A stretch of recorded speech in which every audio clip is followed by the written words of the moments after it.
Jake Morrison sat in the corner booth of the dirty cantina on Kepler Station, watching the crowd through tired eyes. 3 years had passed since he left the Earth Marines, and the frontier life suited him better than military discipline ever had. He worked alone now, taking security jobs that paid well and asked few questions. The man across from him slid a data pad over the scratched table. "The job is simple," he said in a low voice. "Find out what the Crimson Talon is moving through. Sector 7. My sources say it is not legal cargo." Jake picked up the pad and scanned the information. The Crimson Talon Syndicate controlled most of the black market trade in this part of space. They dealt in weapons, drugs, and worse things that Jake preferred not to think about. "Payment? 50,000 credits when you bring me proof." Jake nodded and pocketed the data pad. 50,000 would keep his ship running for months and let him stay independent. He finished his drink and left the cantina without another word. 2 days later, Jake crouched in the ventilation shaft above a Crimson Talon warehouse on the edge of the station. His military training made moving silently through tight spaces easy, even after years away from active duty. The sounds below told him the facility was busy tonight. He found a grate that looked down into the main storage area and carefully removed it. What he saw made his blood run cold. Dozens of cages lined the walls, each containing a different alien species. This was not a warehouse at all. It was a slave market. Jake had seen slavery during his military service, but it never stopped making him angry. He was about to retreat and call for backup when movement in the far corner caught his attention. 2 figures huddled together in a cage, barely large enough for one person. They were unlike any aliens Jake had ever seen. Tall and thin, with pale skin that seemed to glow softly in the dim light. Their hair was silver and moved like liquid metal. Even from his hiding spot, Jake could see they were injured and afraid. "The elf twins are worth more than all the others combined," a voice said below. Jake looked down to see a Crimson Talon enforcer talking to his partner. "The boss says their telepathic abilities make them perfect for the research project." "What about the neural inhibitors?" the second enforcer asked. "Keeping them weak and in pain. Makes them easier to handle. The buyers want them alive but broken." Jake felt his jaw clench. He had heard rumors about illegal experiments on psychic species, but seeing it made him sick.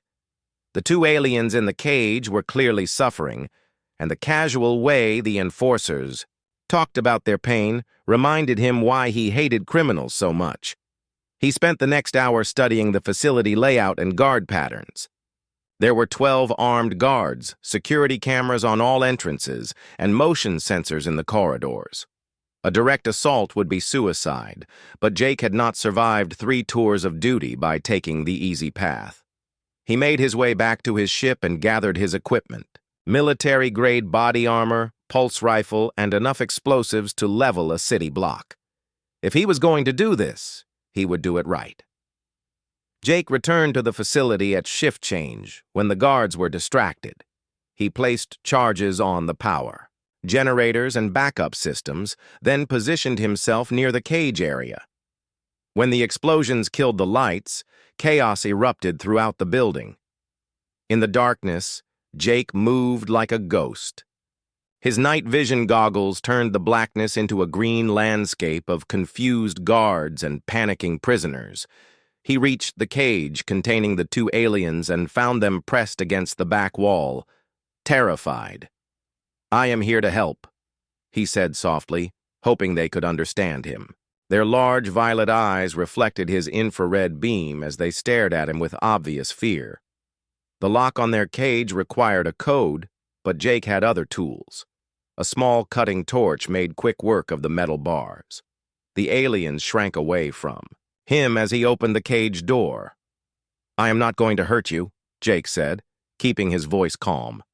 "I am going to get you out of here." One of the aliens whispered something in a musical language he did not recognize. The other touched her sister's arm and nodded slowly. They seemed to communicate without speaking, which supported what the guards had said about telepathic abilities. Emergency, Lighting flickered on as the facility's backup power engaged. Jake could hear guards shouting orders and running toward their position. "We have to go now," he said urgently. The aliens struggled to stand, clearly weakened by whatever had been done to them. Jake saw metal collars around their necks with blinking lights.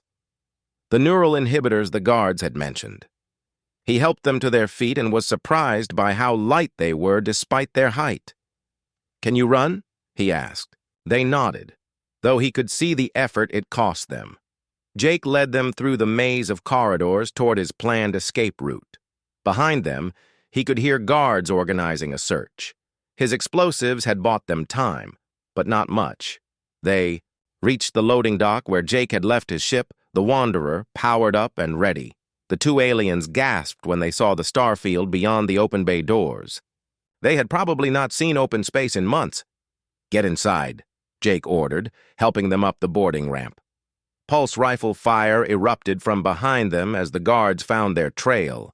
Jake returned fire while backing toward his ship, giving the aliens time to reach safety. A bolt of energy scorched his shoulder as he dove through the hatch. The ship's automated systems sealed the door and lifted off immediately.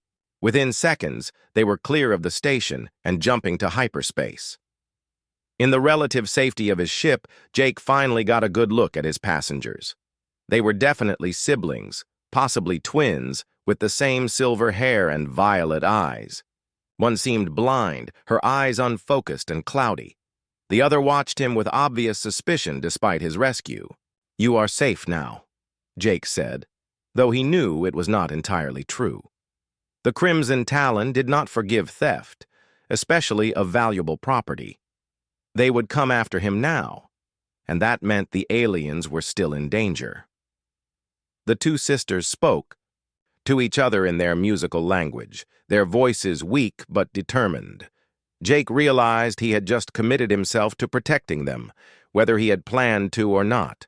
The sight of their suffering had awakened something in him that he thought military service had killed. He still cared about justice, and he would not let these innocents suffer while he could prevent it.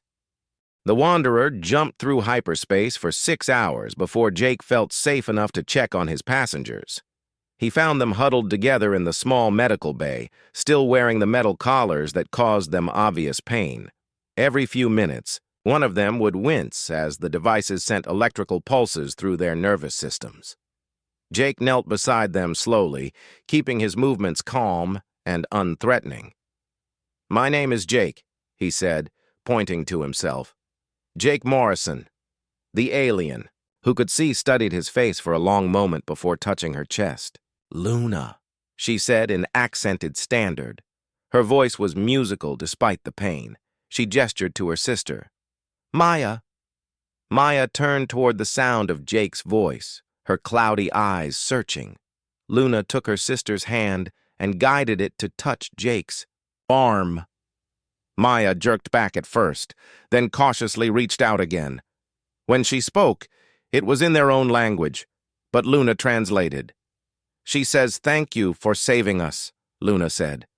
"We did not think anyone would come." Jake felt something twist in his chest at the simple gratitude in their voices. "How long were you there?" "Many weeks," Luna replied. "They took us when our ship was damaged. We were traveling to a peace conference when pirates attacked." "The poor collars," Jake said, looking at the blinking devices around their necks. "Do you know how to remove them?" Luna shook her head. "They said only a special doctor could take them off without killing us. The collars stop our healing and make everything hurt."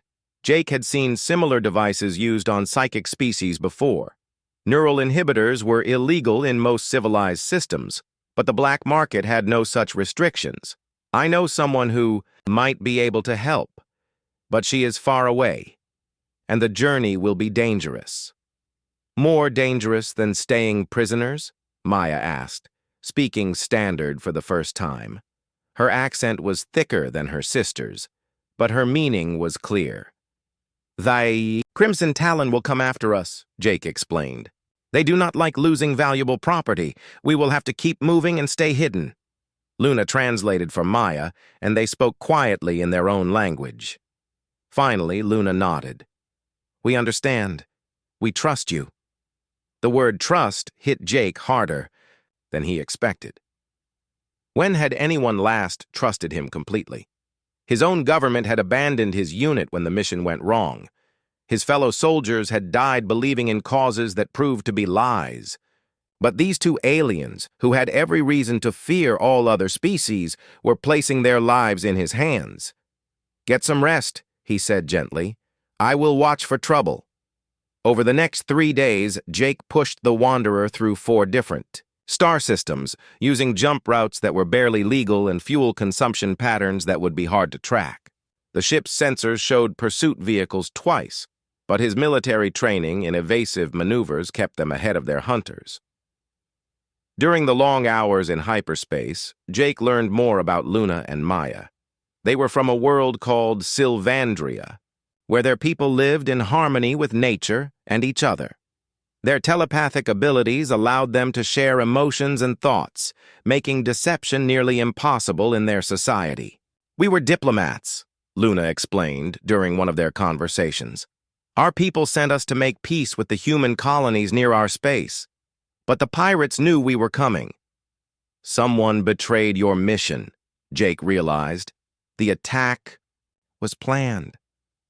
Maya spoke in their language, and Luna's expression grew sad. Maya says she felt the betrayal in the pirates' minds before the collar was put on her. Someone paid them to capture us specifically. Jake felt his anger building again. The twins had been trying to make peace, and someone had used that against them. Do you know who? No, Luna said. But Maya felt greed and hatred for our kind, someone who wanted to use us. The conversation was interrupted by proximity alarms. Jake rushed to the cockpit and saw 3 Crimson Talon ships dropping out of hyperspace around them. They had been found again. This is Jake Morrison, he said into the comm. I am not looking for trouble. Return our property, human, came the reply. The elf twins belong to us. Surrender them and you can leave with your life. Jake looked back at Luna and Maya, who had followed him to the cockpit despite their weakness. Fear was clear in their eyes, but also determination. They had heard the demand and were shaking their heads. No deal, Jake said into the comm. Find your property somewhere else. The response was immediate. Pulse cannon fire lit up space around the Wanderer. Jake threw the ship into evasive maneuvers while his passengers held on desperately. The little freighter was fast, but not armed for serious combat. There, Luna said suddenly, pointing at the sensor display. An asteroid field. Maya says she can feel safe paths through it. Jake looked at the swirling mass of rock and metal on his screens. Flying through an asteroid field was dangerous even with the best navigation computers. But Maya was nodding confidently, her sightless eyes focused on something only she could perceive. Trust us, Luna said, echoing Jake's own words. From days earlier, Jake made the decision that would change everything. He turned toward the asteroid field at full speed, trusting 2 aliens he barely knew to guide him through a death trap. Behind them, the Crimson Talon ships hesitated for a moment before following. Left, Maya said suddenly. Sharp left now. Jake yanked the controls without hesitation. A massive asteroid tumbled past where they would have been. Luna translated Maya's directions as they wove through the field, the larger ships behind them struggling to match their smaller vessels' agility. One pursuer clipped an asteroid and spun out of control. Another was crushed between 2 colliding rocks. The third ship kept following until Maya guided them through a particularly narrow passage that the larger vessel could not navigate. When they emerged from the other side of the field, they were alone. Jake set course for the outer rim, while Maya collapsed from the mental effort of guiding them. Luna caught her sister and helped her to a chair.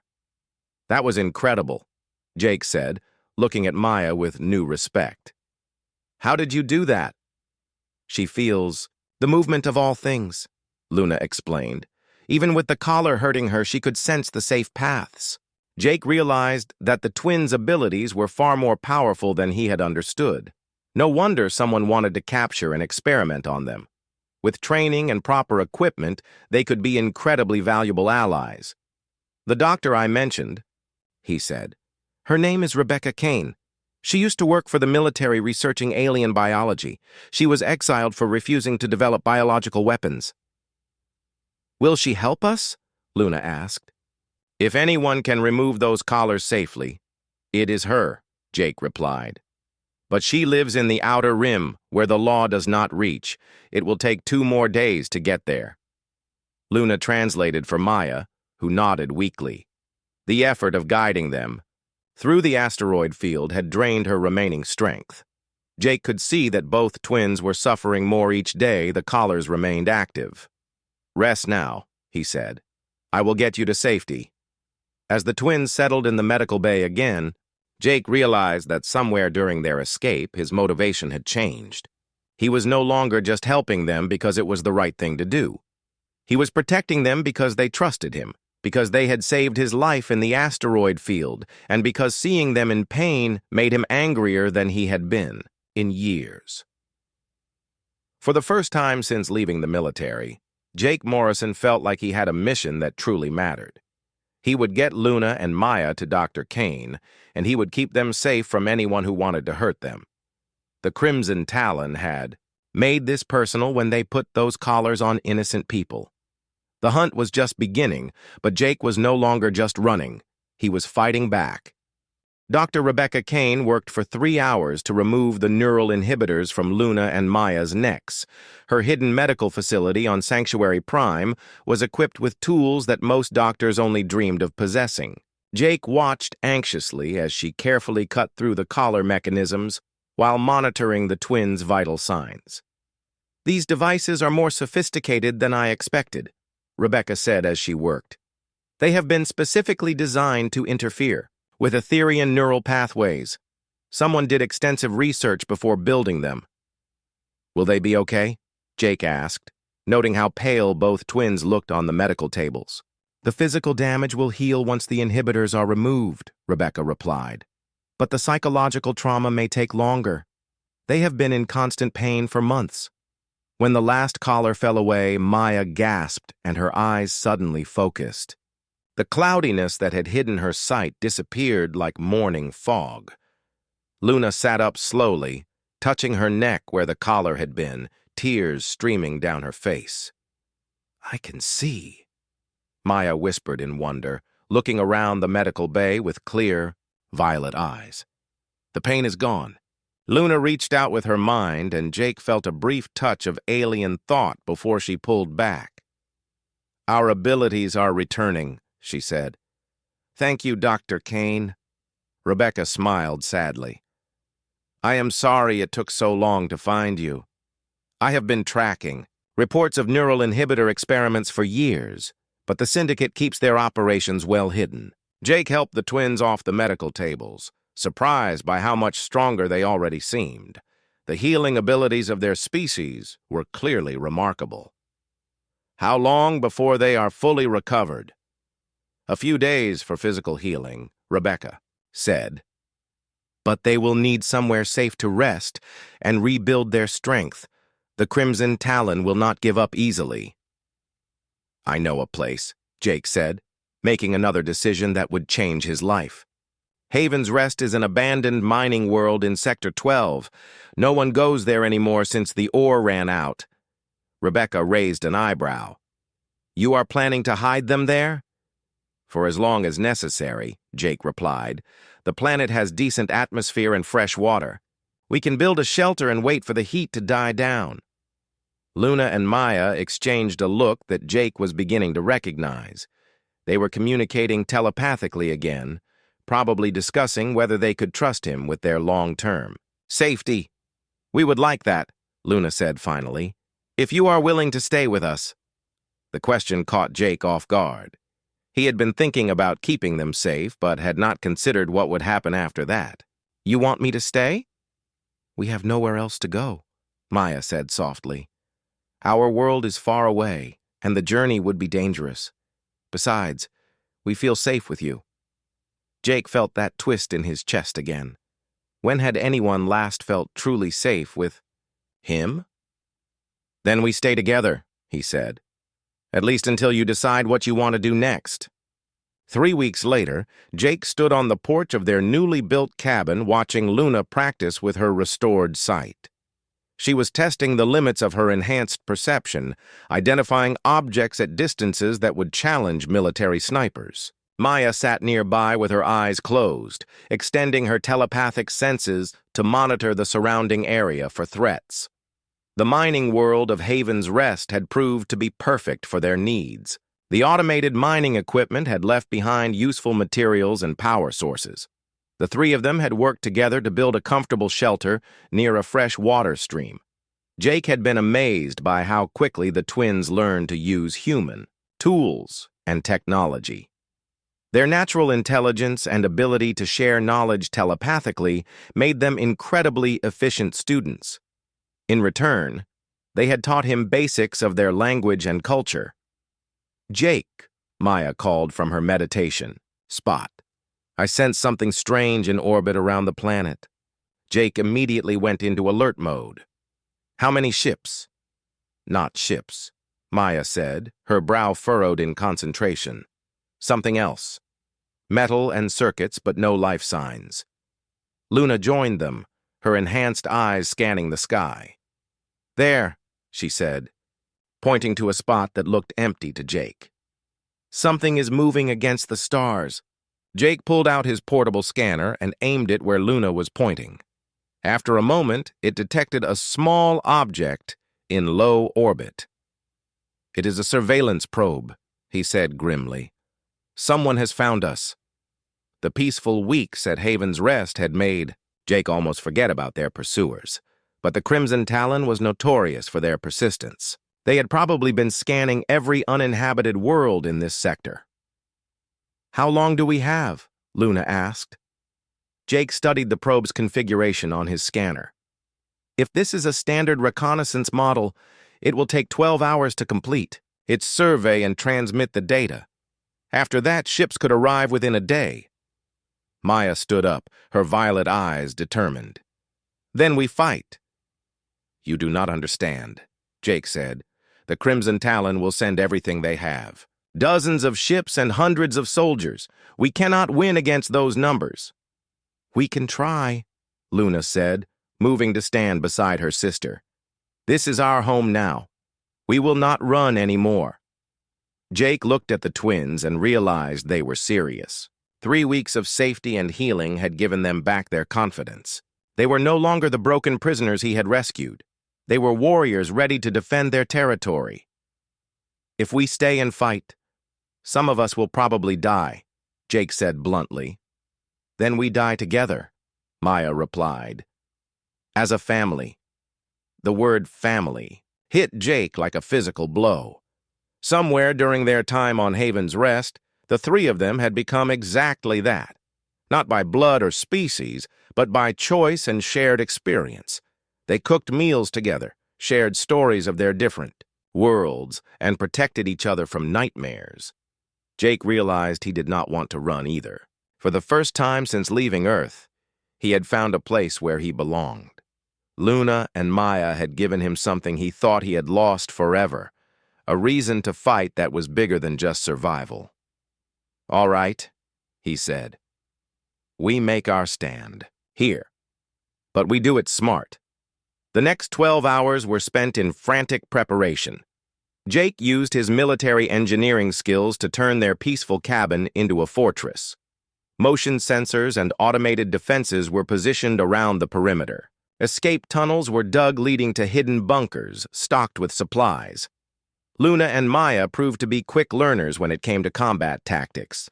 Luna's enhanced perception made her an excellent sniper, while Maya's telepathic abilities allowed her to coordinate their movements without radio communications that could be intercepted. "I can feel them coming," Maya announced, as the sun set on their last peaceful day. "Many ships, with angry minds." Jake checked his weapons one final time and looked at his unusual family. 3 weeks ago, he had been a lonely mercenary with no purpose beyond the next paycheck. Now he was preparing to fight an army to protect two aliens who had become the most important people in his life. "Remember," he said as they took their positions, "we are not trying to win a war. We just need to make them pay such a high price that they decide we are not worth the trouble." Luna smiled, her silver hair catching the last rays of sunlight. "They do not know what humans are capable of when protecting their family." Maya nodded, her restored sight tracking movement in the distance. "They are about to learn." As the first Crimson Talon ships appeared in the darkening sky, Jake felt a calm settle over him that he had not experienced since his military days. This was different from fighting for government policies or corporate interests. This was personal. This was home. The battle for Haven's Rest was about to begin, and Jake Morrison was exactly where he belonged, standing between his family and anyone who wanted to hurt them. The Crimson Talon had made a mistake when they decided to keep hunting Luna and Maya. They were about to discover that humans were most dangerous when they had something worth protecting. The first explosion lit up the night sky as automated defenses engaged the incoming assault ships. Jake smiled grimly and took aim with his rifle. Time to show these criminals what happened when they threatened his family. The Crimson Talon assault began at dawn with a bombardment that shook the ground beneath their feet. Jake crouched in the main bunker with Luna and Maya, listening to explosions getting closer to their position. Through the periscope, he could see landing craft touching down beyond the ridge. 47 soldiers in the first wave, Maya reported, her telepathic senses tracking the attackers. "More ships coming from orbit." Luna peered through her rifle scope from the firing position Jake had built for her. "I count 6 heavy weapons teams setting up on the high ground. They plan to surround us." Jake studied the tactical display on his portable computer. The enemy was deploying exactly as he had predicted, which meant his countermeasures should work. "Phase 1 begins now," he said into his comm unit. Hidden charges detonated across the landing zone, destroying 2 assault craft and scattering the soldiers who had already disembarked.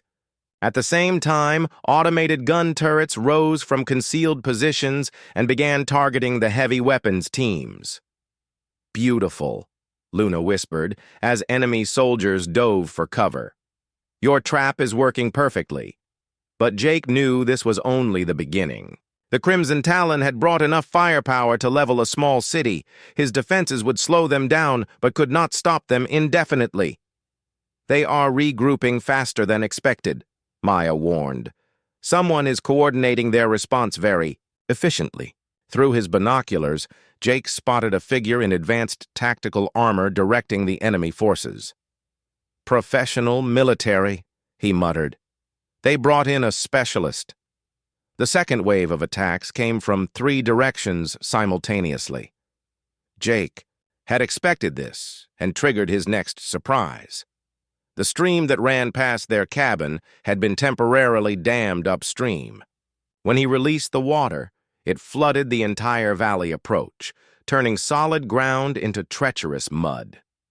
Several enemy vehicles became stuck, and their infantry advance slowed to a crawl. Luna picked off stragglers with precise shots, while Maya guided Jake to positions where he could do maximum damage with his grenades. "Jake," Maya said suddenly, her voice tight with concern. "I sense something wrong. One of the mines down there feels familiar." "What do you mean?" Jake asked while reloading his rifle. "The person in charge," Maya replied. "I think I have touched that mine before, during our captivity." Jake felt ice in his veins. If someone from the original operation was here, it meant this was about more than just recovering stolen property. "Can you tell who it is?" Maya concentrated harder, then gasped. "A human woman.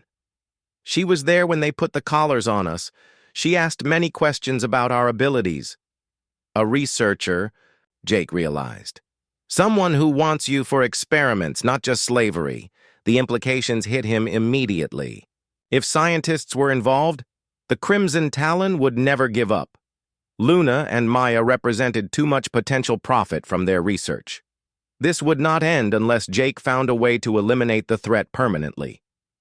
"New plan," he announced.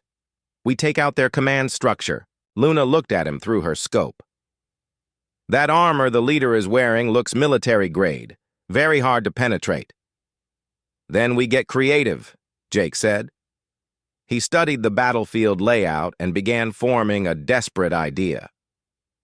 "Maya, can you maintain telepathic contact if I leave the bunker?" "Yes, but why would you leave our protected position?" Jake smiled grimly. "Because the best defense is sometimes a good offense. Stay here and keep them busy. I am going hunting." Before either twin could protest, Jake slipped out the back tunnel and began working his way around the battlefield. His military training in infiltration served him well as he moved through the chaos of the ongoing fight. The enemy commander had set up her mobile headquarters in the ruins of an old mining station. Jake counted 12 guards around the perimeter, plus the commander herself. Impossible odds for a direct assault, but Jake had learned long ago that impossible just meant he needed a better plan. Maya's voice whispered in his mind as she established telepathic contact. 6 guards on the north side just moved to reinforce the main attack. This is your chance. Jake slipped through the reduced perimeter and planted explosive charges on the communication equipment. If he could cut off the commander's ability to coordinate her forces, the organized assault would fall apart. He was setting the last charge when a pulse rifle barrel pressed against the back of his neck. "Jake Morrison," a woman's voice said. "Former Earth Marine, service number 7742. You have caused us considerable trouble."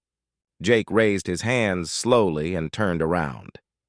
The commander had removed her helmet, revealing a stern face with cold blue eyes.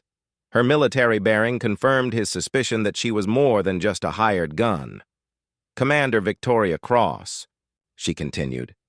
"Terran Military Intelligence. I am here to recover valuable assets stolen from a legitimate research operation." "Legitimate?" Jake asked, anger building in his voice. "You call torturing innocent people legitimate?" "The Etherian twins possess abilities that could revolutionize human military capability," Cross replied. "Their sacrifice would benefit billions of human colonists who need protection from hostile alien forces." Jake felt Maya's presence in his mind, sharing his anger and determination. Through their link, he could sense Luna moving into position with her rifle.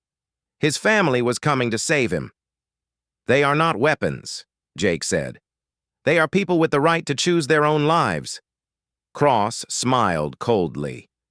"People? They are. Aliens, Morrison. Useful aliens, but still just resources to be exploited for human benefit. Surely a former Marine understands the necessity of sacrificing the few for the many." The conversation was interrupted by Luna's rifle shot, which took out the generator powering Cross's equipment. In the sudden darkness, Jake dove away from her weapon and triggered his explosives. The communication station erupted in flames as Jake rolled behind cover. Cross shouted orders to her remaining guards, but without their electronic coordination, the response was slow and confused. Maya's voice guided Jake through the darkness as he fought his way clear of the enemy position. "Left 10 steps, then down behind the metal barrier. Luna has you covered from the ridge." Jake followed Maya's directions and found himself in a perfect ambush position. Cross and her guards were silhouetted against the burning equipment, making them easy targets. But as Jake raised his rifle, he hesitated. Cross was a human soldier following orders, just as he had once done. Killing her would make him no better than the criminals he fought against. But letting her live meant Luna and Maya would never be safe. The decision was made for him when Cross spotted his position and opened fire. Jake returned fire instinctively, his military training taking over. The brief firefight ended with Cross wounded but alive, her guards scattered or dead. "It is over," Jake said, standing over the fallen commander. "Call off your forces and leave." "This system—" Cross laughed bitterly, blood running from a wound in her shoulder. "You think this ends anything? The research program has backing from the highest levels of human government. We will never stop hunting them." Jake felt his heart sink. Even if he defeated this attack, there would be others. Luna and Maya would spend their lives running from humans who saw them as nothing more than test subjects. Unless, Cross continued, you help us. Work with the program willingly and your alien friends will be treated well. Refuse, and we will keep sending hunters until we succeed. Jake looked at the burning station and the scattered enemy forces. Through his telepathic link with Maya, he could feel both twins waiting for his decision. They trusted him to choose what was best for their family. I have a better idea, Jake said finally. Luna, Maya, are you listening? We hear you, Luna's voice said in his mind through Maya's telepathic relay. Document everything, Jake ordered. Record Cross's admission about the illegal research program. We are going to expose this entire operation to the Galactic Council. Cross's eyes widened in alarm. You cannot prove anything. It is just the word of fugitives against official government policy. Jake smiled and held up his portable recorder. Actually, I have been recording this entire conversation, including your admission that this is an illegal program targeting innocent civilians. The commander tried to reach for her sidearm, but Jake was faster. He disabled her weapon and called for Luna and Maya to join him. When they arrived, Cross stared at them with a mixture of fascination and fear. They are beautiful, she whispered. Such potential wasted on freedom. Maya knelt beside the wounded commander and placed her hand on Cross's forehead. For a moment, their minds touched, and Cross gasped as she experienced the pain and terror the twins had endured. Now you know what your research feels like from the inside, Maya said softly. Do you still think we are just resources? Cross turned away, unable to meet Maya's violet eyes. The telepathic contact had shown her the full horror of what she had been part of. Jake helped Cross to her feet and escorted her to her shuttle. Tell your superiors that Luna and Maya are under my protection now. Any future attacks will be met with full exposure of the illegal research program. As the defeated Crimson Talon forces retreated, Jake stood with his arms around Luna and Maya, watching the ships disappear into space.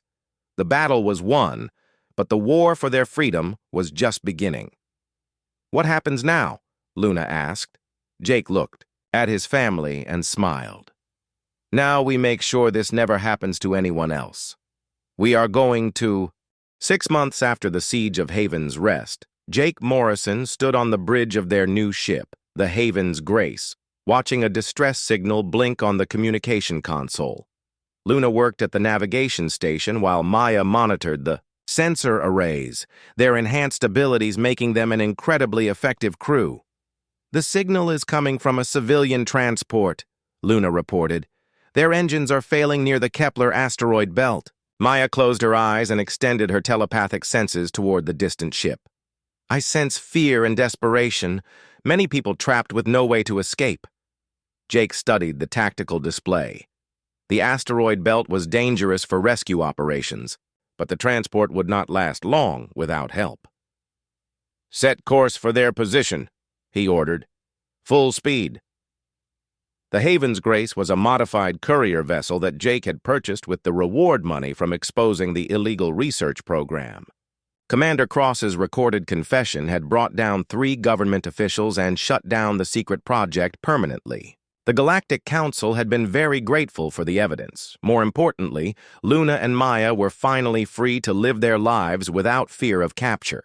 The twins had chosen to stay with Jake, forming a family unit that surprised even them, with its strength and happiness. Their new profession as freelance security consultants had grown naturally from their shared skills. Jake's tactical expertise, Luna's enhanced perception, and Maya's telepathic abilities made them perfect for rescue operations and protection missions. Transport in sight, Luna announced as they approached the disabled ship. Civilian model, with 43 passengers aboard. Jake could see the transport drifting helplessly among the asteroids, its hull scarred by impacts with smaller rocks. Maya, can you contact their captain telepathically? Maya nodded and reached out with her mind. After a moment, she opened her eyes. The captain is injured but conscious. Engine coolant leak has flooded the lower decks with toxic gas. They cannot reach the escape pods. Standard rescue, then, Jake said, falling into the familiar routine they had developed over months of similar operations. Luna, plot us a docking approach. Maya, monitor for any changes in their condition. The rescue took 3 hours of careful work. Jake and Luna suited up and crossed to the damaged transport while Maya coordinated from their ship. They found the passengers huddled in the upper decks, frightened but alive. "Who are you?" the captain asked as Jake helped him to the medical station. "Freelance security," Jake replied simply. "We heard your distress call." The captain looked confused. "But we did not send payment authorization. How did you know we could afford your services?" Luna smiled as she helped passengers into the evacuation shuttle. "We do not charge for rescue operations. Consider it a public service." It was true. The three of them had discovered that they did not need money as much as they needed purpose. The reward from the Galactic Council had given them financial security, but helping people in danger gave them something more valuable, a sense of belonging in the galaxy. After transferring all passengers to safety, Jake piloted the Haven's Grace to the nearest station while Luna and Maya tended to the injured. The transport captain insisted on paying something for the rescue, but Jake declined as always. "Why do you do this?" the captain asked as they docked at the station. "You could make a fortune in private security with skills like yours." Jake looked at Luna and Maya, who were helping passengers disembark. "We have everything we need already." Later that evening, the three of them sat in their ship's common area sharing dinner and discussing their next destination. It had become their favorite time of day, when they could relax and simply enjoy each other's company. "The Galactic Council has sent another job offer," Luna said, reading from her datapad. "They want us to investigate suspected slavery operations in the Outer Rim." Maya's expression darkened. "Like what happened to us?" Jake reached across the table and squeezed her hand. "We do not have to take jobs that bring back bad memories." "No," Maya said firmly. "We should take it.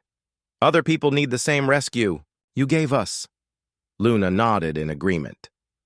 "We know what it feels like to be trapped and helpless. We can help them better than anyone else." Jake looked at his family and felt the familiar warmth of pride and affection.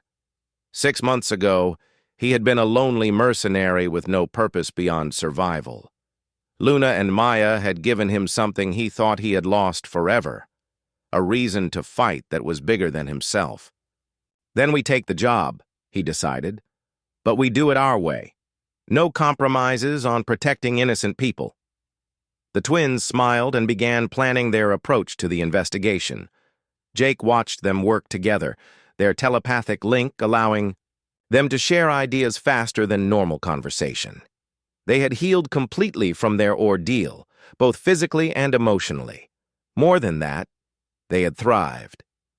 Luna's enhanced perception had developed to the point where she could spot threats at incredible distances. Maya's telepathic abilities now extended far enough to monitor entire star systems for signs of distress. Most importantly, they had learned to trust again, not just Jake, but other people they met during their missions. The fear and suspicion that had marked their early days together had been replaced by confidence and compassion. "Jake," Maya said suddenly, "I am sensing something strange from the station's lower levels." "What kind of strange?" Jake asked, immediately alert. "Hidden minds. People who are afraid and trying not to think too loudly." Maya's brow furrowed as she concentrated.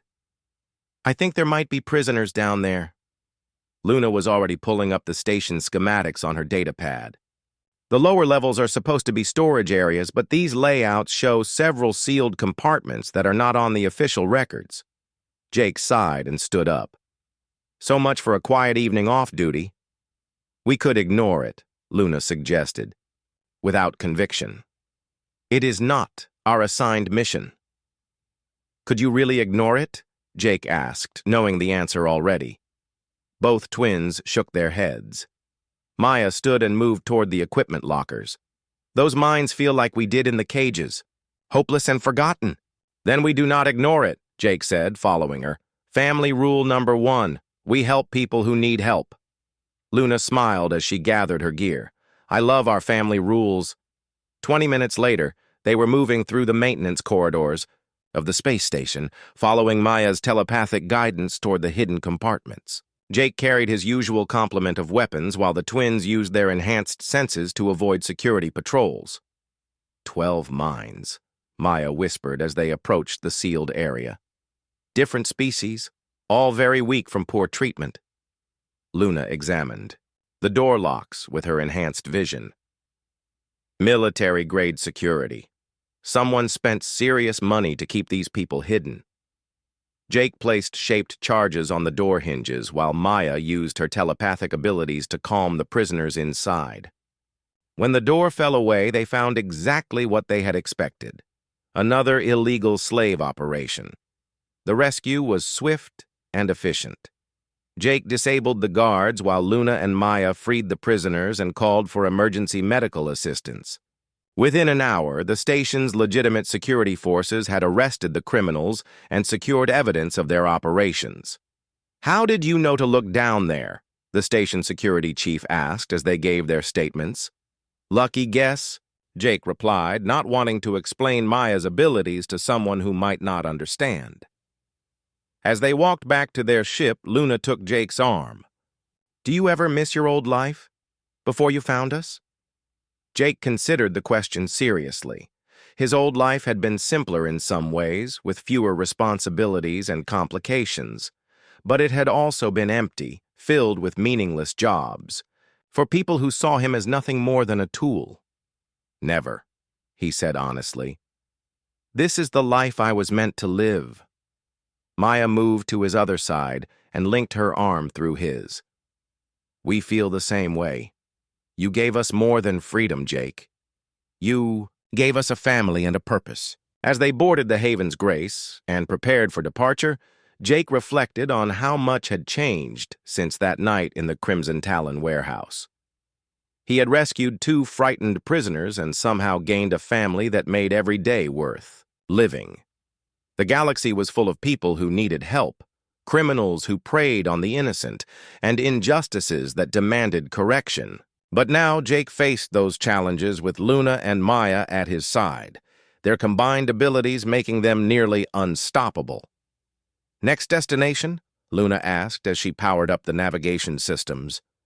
Wherever people need us most, Jake replied, settling into the captain's chair. We have work to do. The Haven's Grace lifted off from the station and jumped to hyperspace, carrying its unusual family toward their next mission. Behind them, 12 freed slaves began new lives, and another criminal organization faced justice. In the vastness of space, 3 people who had found each other against impossible odds continued their mission to protect those who could not protect themselves. They were no longer just a human, an Etherian and her twin sister. They were a family, bound not by blood or species, but by choice and love, and the unshakable determination to make the galaxy a safer place for everyone. The stars ahead held countless adventures and challenges, but Jake Morrison knew they would face them together. His family was complete, and their real journey was just beginning.